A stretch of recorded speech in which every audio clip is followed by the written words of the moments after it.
Parlamentin sədri bildirib ki, Avropa İttifaqı Gürcüstanda qüvvədə olan qanunu yan keçərək onun tərəfindən idarə olunan qeyri-hökumət təşkilatlarını maliyyələşdirməyə çalışır.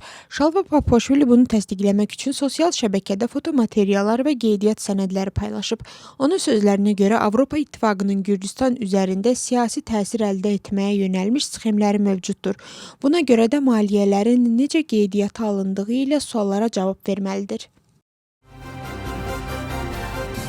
Böyük Britaniya və ATƏT-in 23 ölkəsi Gürcüstanla bağlı Moskva mexanizmini aktivləşdirərək ekspert missiyasının yaradılmasını tələb edib.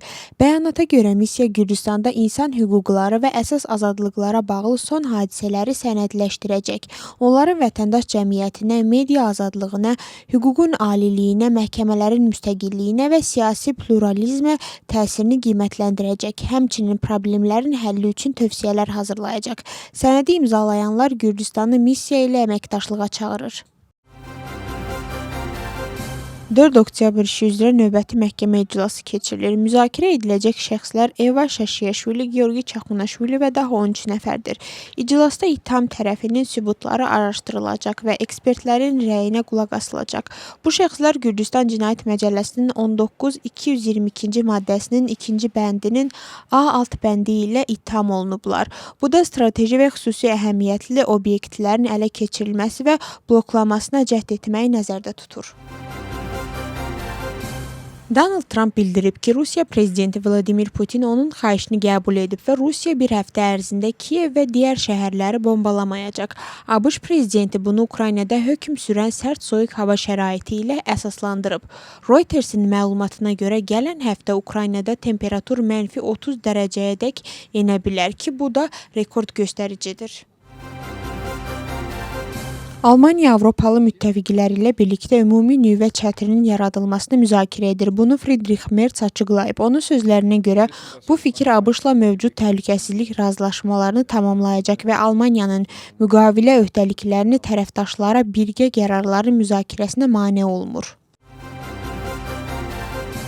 2025-ci ildə Gürcüstan iqtisadiyyatı 7,5% artıb. Məlumatı Milli Statistika Xidməti yayıb. Artıma əsas töhfəni emal sənayesi, informasiya və kommunikasiya, nəqliyyat və anbarçılıq, eləcə də hotellər və restoranlar verib. Tikinti sektorunda isə azalma müşahidə olunub. Daxili İşlər Nazirinin müavini Türkiyəli həmkarı ilə görüşüb. Görüşdə hüquq mühafizə sahəsindəki əməkdaşlıq, onun genişləndirilməsi perspektivləri və prioritet istiqamətlər müzakirə olunub. Xüsusi diqqət cinayətkarlığa qarşı mübarizə və bu sahədə iki tərəfli münasibətlərin gücləndirilməsinə yönəldilib. Həmçinin polis atəş erlərinin tərəflər arası əməkdaşlığın möhkəmləndirilməsindəki rolu vurğulanıb.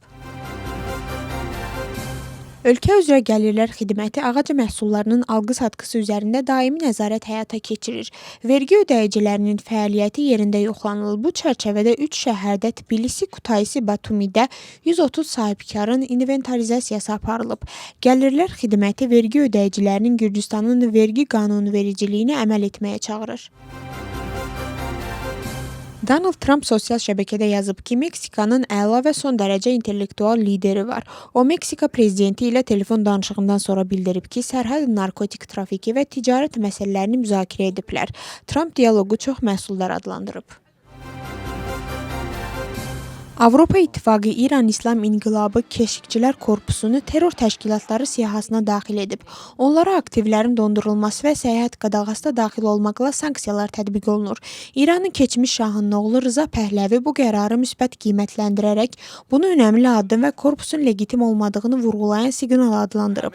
İranın Xarici İşlər Naziri isə qərarı strateji səhv sayır və ABŞ-ın təsiri ilə Avropa İttifaqının yenidən İrana qarşı məhdudiyyətlər tətbiq etməsini tənqid edir. O, həmçinin Avropa İttifaqının seçməli hüquq siyasətini və Qəzzada İsrailin hərəkətlərinə reaksiyasız qaldığını qeyd edib.